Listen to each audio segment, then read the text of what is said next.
Is a November 21st stopgap still viable at this point?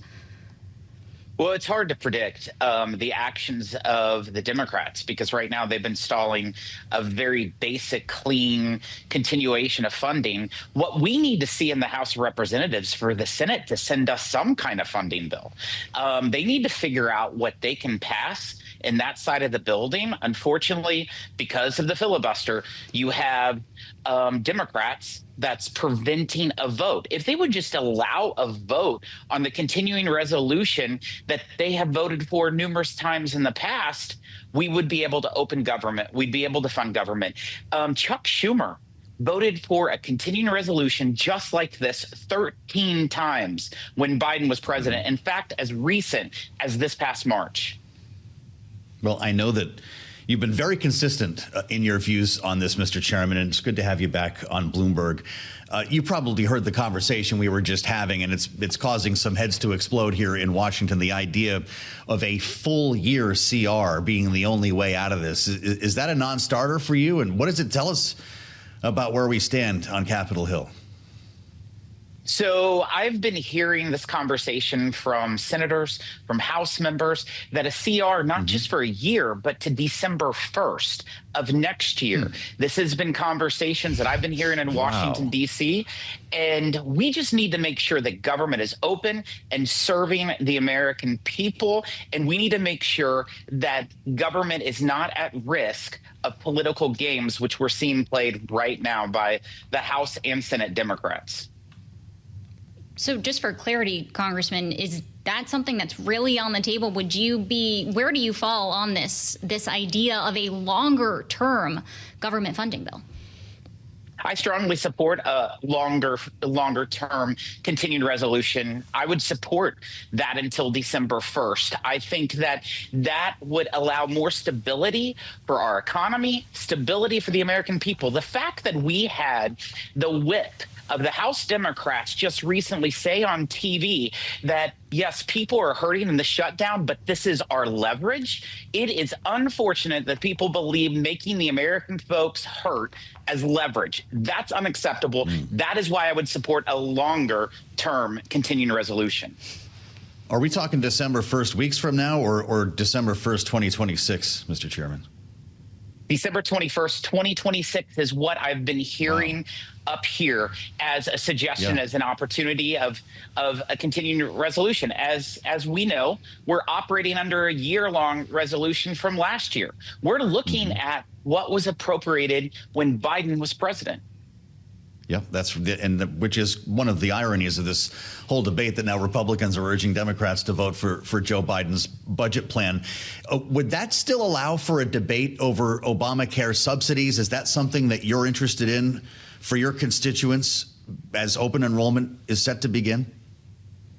Well, first, let me just respond to the fact that Republicans, if they completely had their way, they would actually want to reduce the amount of funding from Biden levels. But that's not how it's able to work up here with the 60-vote rule over in the United States Senate. Sure. And so that was our issue. In regards to the subsidies for insurance companies, this is something that we've been willing to discuss throughout this whole time. And it's something that needs a lot of discussion because access to health care is essential for Americans. We need to make sure that we're talking about access for all Americans, not just 24 million Americans, but 347 million Americans. Well, Senate Majority Leader John Thune has floated that there could be an up and down vote once the government reopens on a one-year extension of these expiring Affordable Care Act premium subsidies. But Democrats say that they don't want to get on board with that because there's no guarantee that such a vote would happen in the House. Do you think that this is something that House Speaker Mike Johnson should bring to the floor so there is at least this debate on perhaps structural changes or some sort of extension down the road? I would not be support of a one-year extension period without reforms. There has to be reforms. The corruption that's within the program, there's 24 million people that are on the Obamacare exchanges.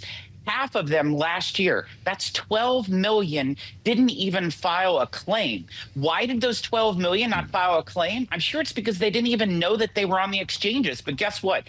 Those insurance companies, they received the subsidized premiums for it, even though they didn't even provide the health care for it. These are the simple kind of reforms that need to be addressed and need to be explained. We also shouldn't be subsidizing premiums for people who make more than 400% of the federal poverty level, people who make $600,000 a year. I don't think Americans are good with that. Well, I'll tell you what, I appreciate this conversation because it's more detailed than just about any that we've heard. It's time to start getting down to this debate. Congressman, I'm wondering what should be the timeline. Do you want to go down the road of permanently extending subsidies with those collars on them, as Democrats have suggested, make it permanent, or should these be sunset after a year or more? You know, everything has to be looked at and has to be on the table. I don't want to set any limits, pros and cons, and negotiate an agreement in the press. But what we need to do is have Republicans and Democrats come together and figure out what is best to creating more access to health care for all Americans, not just people on exchanges, but all Americans. There's 174 million Americans that are in employee health insurance, but that employee health insurance is quite expensive. So we need to look at all different ways to help lower the cost of health care.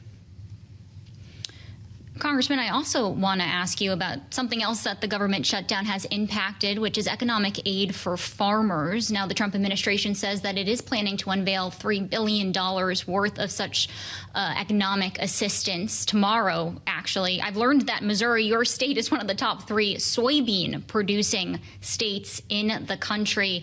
I'm wondering how you are looking ahead to this meeting potential meeting between President Trump and Chinese President Xi Jinping. What's going to happen if China does not agree to purchase agreements for our U.S. farmers, particularly related to soybeans?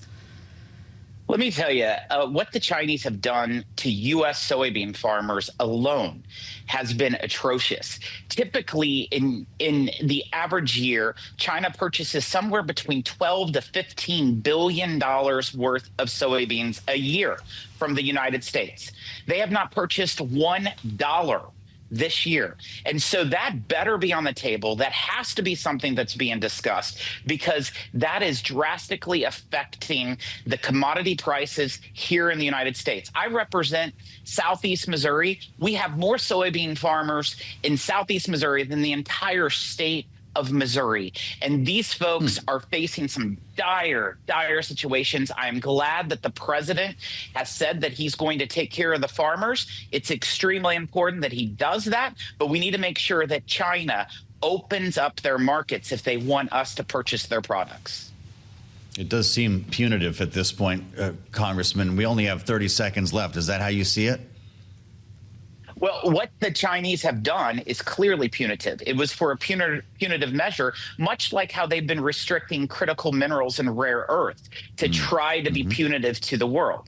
That is unstable. That's why there's so many concerns about trading with the Chinese.